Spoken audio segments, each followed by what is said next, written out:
Good evening, जय हिंद। मैं major Pankaj आप सभी का स्वागत करता हूं मेजर पंकज डिफेंस एकेडमी और आईसीएस के प्लेटफॉर्म पे।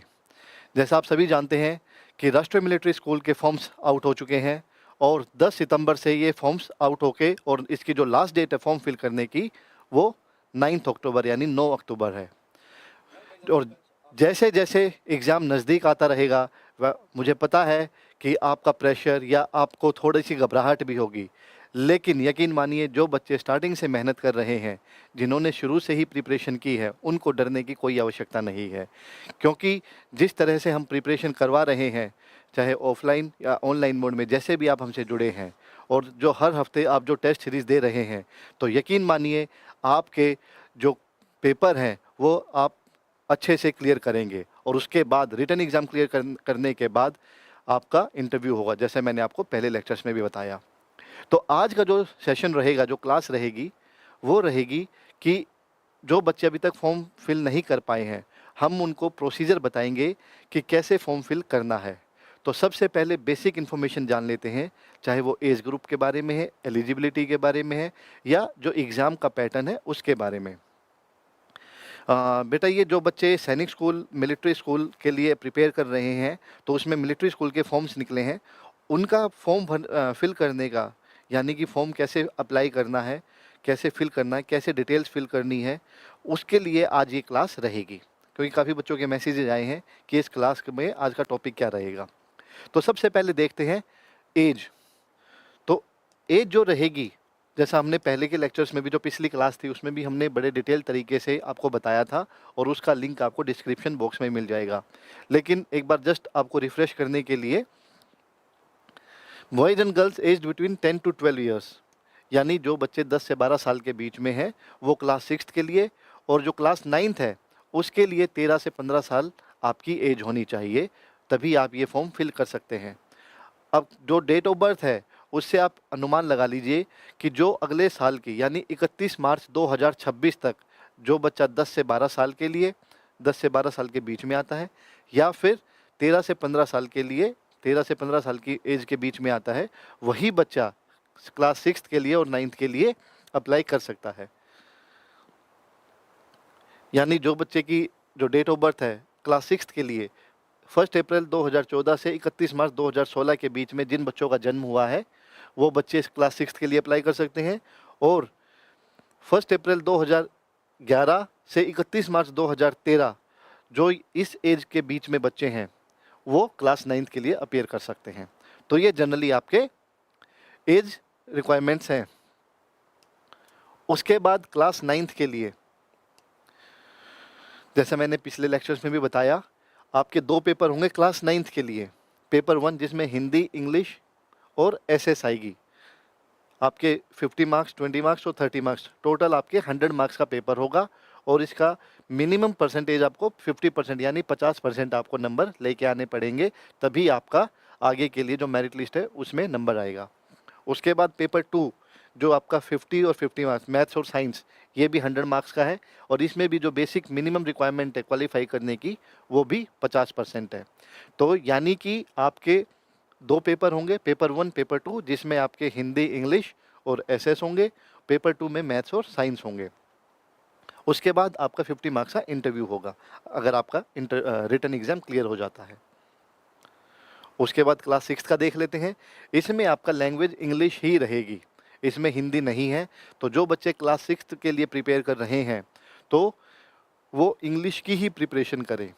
तो English, intelligence, mathematics, GK and current affairs, ये आपके 50 मार्क्स ईच, यानी कि हर क्वेश्चन, हर पेपर आपका 50 नंबर का रहेगा।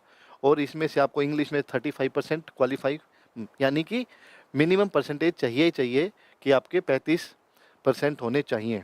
उसके बाद बाकी सब में, तीनों में, रीजनिंग में, मैथ्स में और जीके में आपके 40% मार्क्स होने चाहिए मिनिमम क्वालिफाई करने के लिए। और उसके बाद अगर आपका रिटन एग्ज़ाम क्लियर हो जाता है, उसके बाद आपका क्लास 6 के लिए 20 मार्क्स का इंटरव्यू रहेगा। ये बेसिक जानकारी आपको बताने का इसीलिए था, सो दैट आपको एज में, पेपर के पैटर्न में कोई डाउट ना रहे। इसके बाद आते हैं कि फॉर्म फिल कैसे करना है।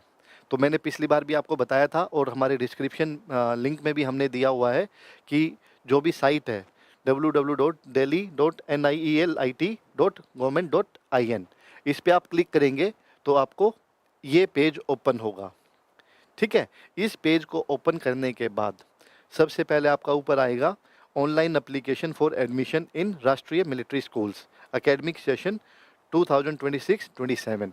यानी जब आप अगले साल, अभी जो दिसंबर में एग्ज़ाम होगा, तो वो आपका नेक्स्ट ईयर का जो एकेडमिक सेशन होता है स्कूल का 2026-27, उसके लिए आपका ये रिटन टेस्ट कंडक्ट किया जा रहा है। तो ऑनलाइन एप्लीकेशन, इस पे आपको क्लिक करना है। ठीक है, इस पे आप क्लिक करेंगे, उसके बाद आपकी ये पेज आएगा। आपकी स्क्रीन पे जिस भी फॉर्म पे आप या तो सीएससी सेंटर से या किसी कंप्यूटर सेंटर से या घर पे आप कंप्यूटर लैपटॉप से अगर फॉर्म फिल कर रहे हैं खुद भी, तो ये एक लेक्चर एंड तक देखना, आपको खुद ही जानकारी हो जाएगी कि स्टेप में आपको क्या रिक्वायरमेंट्स है और क्या क्या आपको फॉर्म्स या डॉक्यूमेंट्स रिक्वायर्ड है। इसके बाद इसमें आपका नेक्स्ट पेज ही आ जाएगा जिसमें हमने प्रोस्पेक्टस भी है, इसमें फ्लो चार्ट है, एग्ज़ाम कैलेंडर है, वो सारी चीज़ें आपको दी हुई है।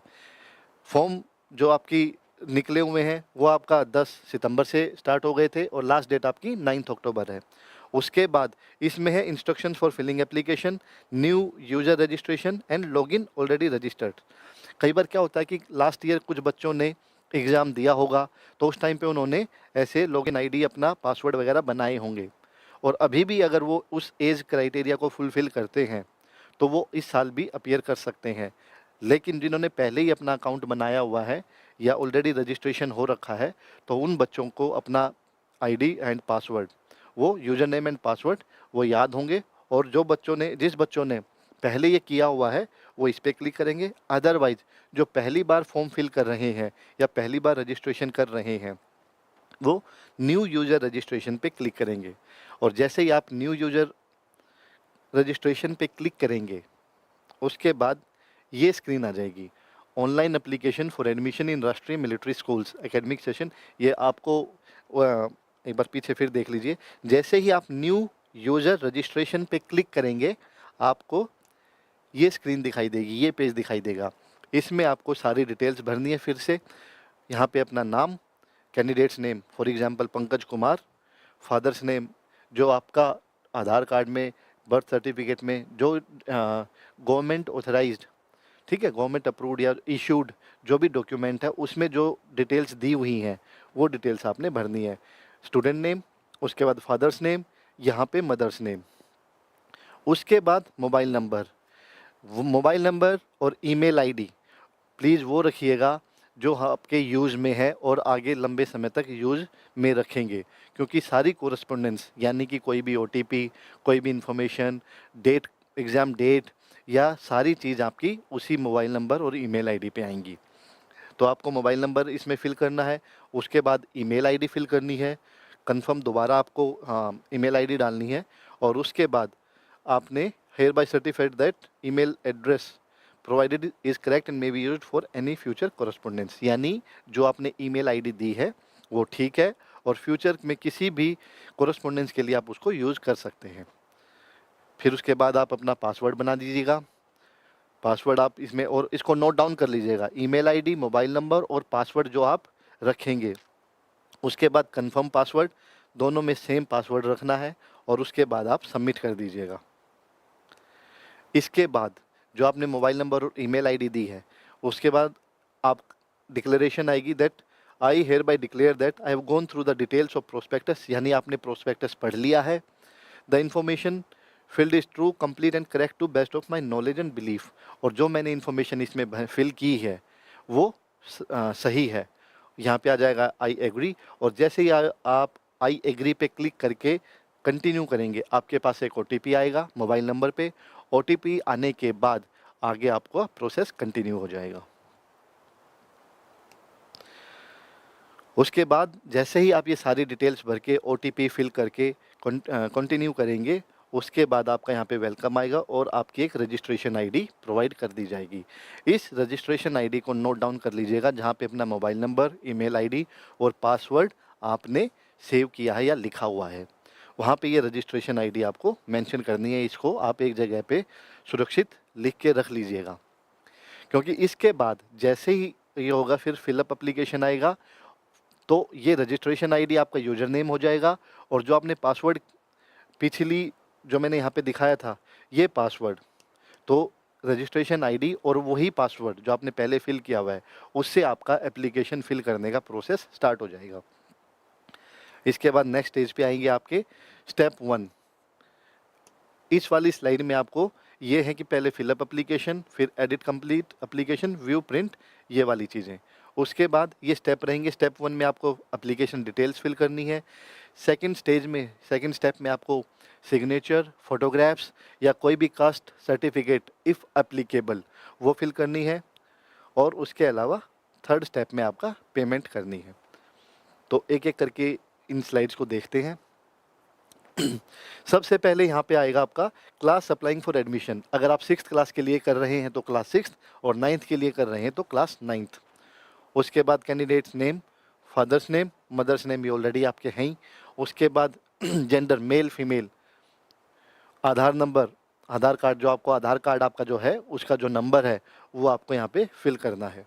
उसके बाद पेरेंट कैटेगरी, जो जैसा मैंने आपको पिछले लेक्चर में बताया था जब इसकी नोटिफिकेशन आई थी, क्योंकि काफ़ी रिजर्वेशन है। 70% जो आपके defence forces, army, navy, air force के जो OR एंड JCOs हैं, उनके बच्चों के लिए रिजर्व्ड हैं। तो 70% आपकी वो हो गई, और 20% आपकी सीट्स हो गई जो डिफेंस फोर्सेज यानी आर्मी, नेवी, एयर फोर्स के ऑफिसर्स हैं, सर्विंग ऑब्लिक रिटायर्ड, उनके बच्चों के लिए रिजर्व्ड हैं। और जो 10% है वो आपकी सिविलियंस के लिए हैं। तो जो भी इसमें कैटेगरी आप भरेंगे, जो आपके अगर आपके फादर सर्विंग हैं या रिटायर्ड हैं, चाहे वो JCO OR कैटेगरी में है या फिर ऑफिसर्स कैटेगरी में है या सिविलियन, आपको वो फिल करना है। उसके बाद कैटेगरी, ठीक है, ये पेरेंट की कैटेगरी हो गई। ये कैटेगरी आपकी जैसे जनरल और OBC का दिया हुआ है। अगर उसके अलावा आपकी SC ST या और कोई ऐसी चीज़ें हैं, आप वो इसमें मेंशन कीजिएगा। जैसे ही आप उस पर क्लिक करेंगे आपको वो सारी चीज़ें ऑप्शंस दिख जाएंगे। तो उसके अलावा अगर आपका SC है, ST है या OBC नॉन क्रीमी लेयर, वो सारे ऑप्शंस आपको दिखेंगे, और आप जिस कैटेगरी में फॉल करते हैं आप वो कैटेगरी यहाँ पे फिल कर दीजिएगा। उसके बाद डेट ऑफ बर्थ, जो आपकी डेट ऑफ बर्थ है आधार कार्ड और जो आपका बर्थ सर्टिफिकेट है उसके अकॉर्डिंग वो आपको फिल करनी है। कोरस्पोंडेंस एड्रेस जो आपका दिया हुआ है, सिटी टाउन, ये जो बेसिक इन्फॉर्मेशन है, हाउस नंबर 1 2 3 मान लीजिए, और दिल्ली सिटी हो गया, न्यू दिल्ली डिस्ट्रिक्ट हो गया। उसके बाद स्टेट UT क्या है उसका नाम लिख दीजिएगा। उसके बाद जो पिन कोड है वहाँ का वो आ जाएगा, और उसके बाद आपको एडिट एंड सेव आगे कंटिन्यू करना है। उसके बाद आएगा चॉइस फॉर एग्जामिनेशन, यानी कि आप 3 ऑप्शंस मिलेंगे, आपको 3 चॉइस मिलेंगी, और इसमें आप जो भी आपका नियर बाय, अगर आप दिल्ली से हैं तो दिल्ली आपका है, वो पूरी कंप्लीट लिस्ट दी हुई है। और जैसे ही आप इस पर क्लिक करेंगे, अभी तो ये सिर्फ स्क्रीनशॉट है, अगर आप क्लिक करेंगे तो आपको सारी सिटीज़ जहाँ जहाँ ये एग्ज़ाम कंडक्ट होगा उन सिटीज़ का नाम डाल सकते हैं। तो फॉर एग्जांपल दिल्ली, चंडीगढ़, हिसार का ऑप्शन डाला हुआ है जस्ट आपकी रेफरेंस के लिए। अदरवाइज़ मान लीजिए आप कहीं से भी हैं, आप जैसे ही उस पर क्लिक करेंगे आपको ऑप्शंस दिख जाएंगे, और उसके हिसाब से आप फर्स्ट, सेकंड और थर्ड चॉइस आप सेंटर्स के लिए जो आपका सिटी ऑफ एग्जामिनेशन है उसको चूज़ कर सकते हैं।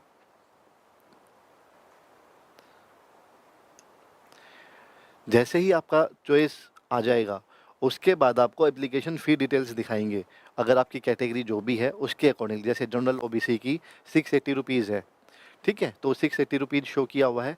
उसके बाद यहाँ पे ये सारी चीज़ें वही डिक्लेरेशन आ जाएगी कि मैंने जो भी इन्फॉर्मेशन फिल की हुई है वो सभी ठीक है, और अगर इसमें कोई भी गलती पाई जाती है तो मेरा जो एग्जामिनेशन फॉर्म है वो कैंसिल कर दिया जाए।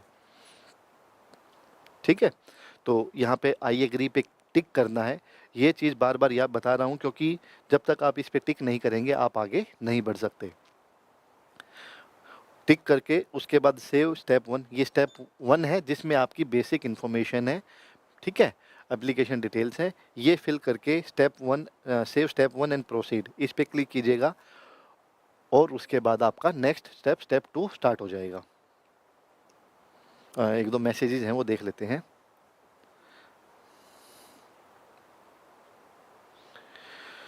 Good afternoon everyone. ये वीडियो आपकी जो मिलिट्री स्कूल के लिए बच्चे एप्लीकेबल हैं, एलिजिबल हैं, वो फॉर्म फिल कैसे करना है उसके बारे में एक क्लास बताई जा रही है।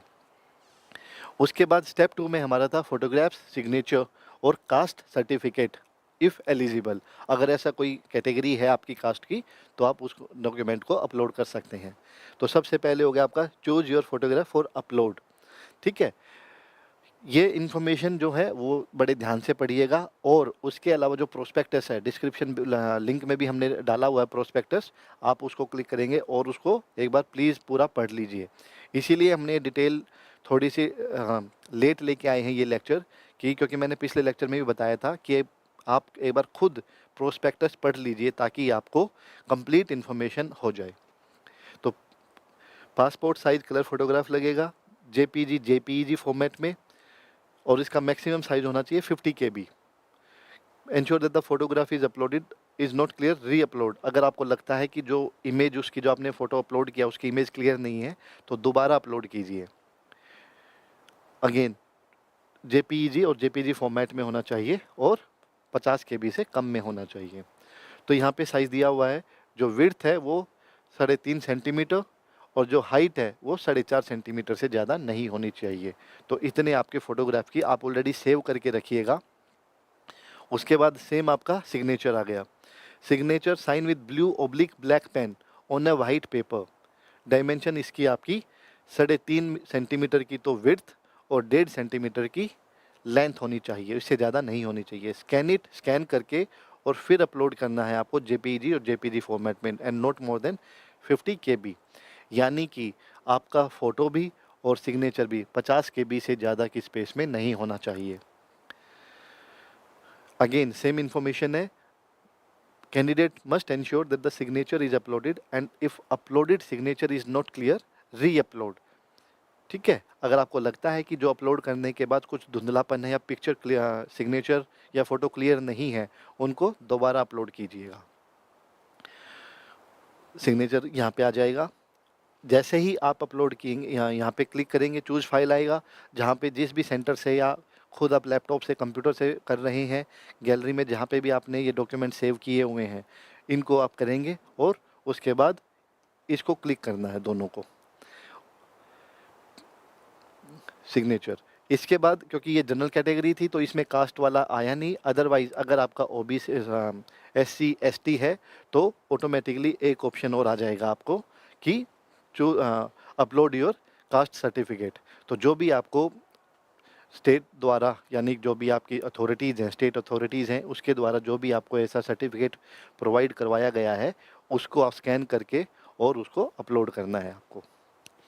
उसके बाद जैसे हमने सिटीज़ का देखा था कि जो सिटी ऑफ एग्जामिनेशन आप कहाँ पे पेपर देंगे, वैसे ही preferred choice of school for admission, यानी कि जो 5 स्कूल हैं, जो आपका एक चैल हिमाचल प्रदेश में, राजस्थान में 2 अजमेर में और धौलपुर में, और बेंगलोर कर्नाटका में बेंगलुरु और बेलगाम में, ये टोटल 5 स्कूल हैं। तो यहाँ पे आपको अपनी फर्स्ट चॉइस, अगर आपको लगता है कि आप राजस्थान में जाना चाहते हैं तो राजस्थान की फर्स्ट और सेकंड चॉइस में फिल कीजिए। ऐसे ही 1 2 3 4 5 आपको ऑप्शंस दिए हुए हैं और इनको आप चूज कर सकते हैं। उसके बाद preferred choice for hospital, hospital की भी लिस्ट दी हुई है, जो प्रोस्पेक्टस है उसमें भी लिस्ट दी हुई है। मान लीजिए अगर आप सोनीपत से हैं तो आपका जो नियर बाई मिलिट्री हॉस्पिटल या बेस हॉस्पिटल, ऐसा कोई भी जो मिलिट्री वाला है, वो आपका जैसे नज़दीक में आपका दिल्ली है, तो धौला कुआं पे बेस हॉस्पिटल भी है और RR भी है, तो वो आप चॉइस वाले डाल सकते हैं। अम्बाला में भी है, चंडीगढ़ में भी है, हिसार में भी है। तो जहाँ जहाँ कैंट है वहाँ पे मिलिट्री हॉस्पिटल्स या बेस हॉस्पिटल्स आपको अवेलेबल मिलेंगे। तो ऐसे ही आपको ये 5 चॉइस हॉस्पिटल्स की भी डालनी है। तो जैसे मैंने आपको स्कूल का बताया था, जैसे ही आप इस पर क्लिक करेंगे सिलेक्ट के लिए, तो आपको 5 ऑप्शंस आ जाएंगे। चहल शिमला में हिमाचल प्रदेश, राष्ट्रीय मिलिट्री स्कूल अजमेर, बेलगाम, बेंगलुरु और धौलपुर आपके, अजमेर और धौलपुर आपके राजस्थान में है, बेलगाम और बेंगलुरु आपके कर्नाटका में है, और चैल आपका शिमला यानी हिमाचल प्रदेश में है। तो इसी प्रकार से आपको अपने चॉइस फिल करनी है, first, second, third, fourth and fifth. उसके बाद जो मिलिट्री हॉस्पिटल्स की लिस्ट दी हुई है, आपके नज़दीक जो 2 मिलिट्री हॉस्पिटल्स हैं उसमें आप कॉन्टैक्ट कर दीजिए, चॉइस में आप डाल दीजिए, उसमें भी आपको 5 चॉइस फिल करनी है। अगर इसके अलावा अगर आपको कोई भी इन्फॉर्मेशन आपको लगता है कि फॉर्म फिल करने में कोई भी इशू आ रहा है, तो आप हमें इस नंबर पे कॉल कर सकते हैं। कई बार क्या होता है कि आपको आइडिया नहीं होता कि मिलिट्री हॉस्पिटल में कैसे जाके कैसे इस चीज़ के लिए अप्लाई करें या किसको अप्रोच करें, तो ये सभी इन्फॉर्मेशन मैं आपको प्रोवाइड करवाऊँगा। आप इस नंबर पे कॉल कर सकते हैं। इसके बाद स्टेप 1, स्टेप 2 आपका हो गया था। इसमें आपकी बेसिक डिटेल्स जो भी फिल की हैं वो सारी आ जाएँगी ऑटोमेटिकली। ठीक है, एप्लीकेशन नंबर आ जाएगा, candidate name, father's mother's name, ये आपका ऑटोमेटिकली आ जाएगा। उसके बाद फ़ी पेएबल, क्योंकि अभी तक फ़ीस हमने पे नहीं की थी, यहाँ पे आ गया पेमेंट स्टेटस पेंडिंग और एप्लीकेशन स्टेटस पेंडिंग, क्योंकि अभी तक जो फ़ीस है वो पे नहीं की है। और जैसे ही आप फ़ीस पे कर देंगे, फ़ीस पे करने के बाद या सॉरी, ये आपके सारे इन्फॉर्मेशंस हैं। जैसे इसमें आपकी सारी इन्फॉर्मेशन आ जाएगी जो अभी आपने भरी है। जैसे पेरेंट कैटेगरी में सिविलियन है या जेसीओआर कैटेगरी है या फिर ऑफिसर्स वाली कैटेगरी है। कैटेगरी कास्ट वाला आ जाएगा, डेट ऑफ बर्थ, ये जैसे ही आप पहले फिल करेंगे, सेव करेंगे, तो ये इन्फॉर्मेशन आपको शो करेंगी। उसके बाद सॉरी, जो आपने स्कूल की चॉइस फिल की है वो आ जाएगा। आपका एग्जामिनेशन वाली आ जाएंगी। पहले तो जैसे दिल्ली, चंडीगढ़ और हिसार की थी। स्कूल वाली हमारे जो पांचों स्कूल्स हैं उनको अपने सीरियल वाइज चॉइस फिल की है। उसके बाद हॉस्पिटल्स, मान लीजिए जैसे दिल्ली कैंट हो गया, उसके बाद मिलिट्री हॉस्पिटल अम्बाला, आगरा, जालंधर, या फिर आपका 159 हॉस्पिटल। ओके, आपका जो एड्रेस आपने फिल किया है वो, ये सारी डिटेल्स आपकी शो करेंगे। आप देख लीजिएगा इसमें कोई भी मिस्टेक या आपको को लगता है कि कुछ इसमें एडिट करना है या कोई चीज़ गलत इन्फॉर्मेशन भरी गई, तो आप बैक जाके एडिट इसको कर सकते हैं। अगर नहीं है तो उसके बाद आप फ़ी पे करके और आपका यहाँ पे आ जाएगा एडिट कंप्लीट एप्लीकेशन। ये आपका एप्लीकेशन नंबर है। जैसे आपने रजिस्ट्रेशन आईडी नोट डाउन की थी, वैसे ही आपको एप्लीकेशन नंबर भी सेव करना है, कहीं सुरक्षित जगह पे लिख के रख लीजिएगा। उसके बाद फ़ीस का आपको स्टेटस बता ही दिया। यहाँ पे आ गया सबमिटेड सक्सेसफुली और पेमेंट स्टेटस सक्सेस, क्योंकि आप किसी भी माध्यम से कर सकते हैं, या तो आप क्यूआर कोड से, स्कैनर से, या फिर डेबिट क्रेडिट कार्ड से भी पेमेंट कर सकते हैं। बेसिकली ये आपकी जो क्लास थी, ये फॉर्म फिल करने का जो भी प्रोसीजर था वो हमने कवर किया है। अब इसके अलावा हमारी जो ऑनलाइन एंड ऑफलाइन क्लासेस चल रही हैं उसके बारे में हम आपको पहले भी बता चुके हैं। एक सेकंड, काफ़ी मैसेजेस आए हुए हैं। अमित जी, बिल्कुल गुड आफ्टरनून। एंड हमारा सेंटर है कुरुक्षेत्र में भी, आईसीएस की क्लासेस है, आईसीएस का ऑफिस है, वहाँ पे आईसीएस की क्लासेस भी लगती हैं। और वहाँ पे हमारा जो सैनिक स्कूल, मिलिट्री स्कूल है या एनडीए है, इनकी क्लासेस भी रेगुलर चलती है। तो अगर आप इंटरेस्टेड हैं और आप कुरुक्षेत्र से हैं, तो वहाँ पे आप जो भी वहाँ के ब्रांच ऑनर हैं या ब्रांच को जो हेड कर रहे हैं, आप उनसे जाके मिल सकते हैं। और जितने भी आईसीएस के सेंटर्स हैं हरियाणा में, पंजाब में, राजस्थान में या ऑल ओवर इंडिया, तो ऑलमोस्ट हर एक सेंटर्स पे हमारी ऑनलाइन क्लासेस चल रही हैं। जैसे मैं आपको बता रहा था, हमारे ऑनलाइन क्लासेस आईसीएस की एप्लीकेशन पे आपको दिख जाएगा और उसको आप अवेल कर सकते हैं। और 5 अक्टूबर से 5 अक्टूबर से क्रैश कोर्स लेके आ रहे हैं। ठीक है, और इसकी फीस रहेगी 2999। यानी अभी तक जो सिलेबस हो चुका है, अब जब क्रैश कोर्स लेके आएंगे अक्टूबर से स्टार्ट करेंगे, और जो दिसंबर का एग्ज़ाम है और जो जनवरी में आपका सैनिक स्कूल का एग्ज़ाम रहेगा, लगभग 3 महीने का ये टाइम पीरियड रहेगा। और इस 3 महीनों के लिए हम ये क्रैश कोर्स लेके आ रहे हैं, जिसमें कंप्लीट सिलेबस, हर हफ्ते आपके टेस्ट सीरीज़ होगी। जो भी आपका पैटर्न है, चाहे वो सैनिक स्कूल का या मिलिट्री स्कूल का है, या उसके अलावा नवोदय या राइस स्पोर्ट्स स्कूल, ऐसे स्कूल्स का आपका कॉम्पिटिटिव कोर्स की तैयारी करवाते रहेंगे। और थोड़ा सा फास्ट पेस में रहेगा, रिवीजन साथ के साथ चलती रहेगी। और इसके अलावा हर हफ्ते, जैसे मैंने आपको बताया, संडे को मॉर्निंग में आपका टेस्ट होगा, इवनिंग में आपको आंसर की प्रोवाइड की जाएगी, और नेक्स्ट डे उस कंप्लीट टेस्ट को आपको टीचर, जो भी सब्जेक्ट वाइज टीचर्स हैं, वो डिस्कस करेंगे। तो जो बच्चे अभी तक हमसे नहीं जुड़े हैं और अगर चाहते हैं कि आप ऐसे स्कूल का हिस्सा बने, तो आप हमें इस नंबर पे कांटेक्ट कर सकते हैं। अगर आप ऑनलाइन लेना चाहते हैं तो आप आईसीएस की ऐप डाउनलोड करके, जिसमें परिमल सर, बबीता मैम की जो फ़ोटोज़ हैं। उसके बाद कोर्स पे जैसे ही आप जाएँगे, वहाँ पे मेजर पंकज मेरा खुद का फ़ोटो लगा होगा, सैनिक स्कूल मिलिट्री स्कूल का। वहाँ पे कोर्स अवेलेबल है, आप उसको परचेज़ कर सकते हैं ऑनलाइन के लिए। अगर आप ऑफ़लाइन क्लासेस अटेंड करना चाहते हैं, तो आप मेजर पंकज डिफेंस अकेडमी, जो द G21 स्कूल,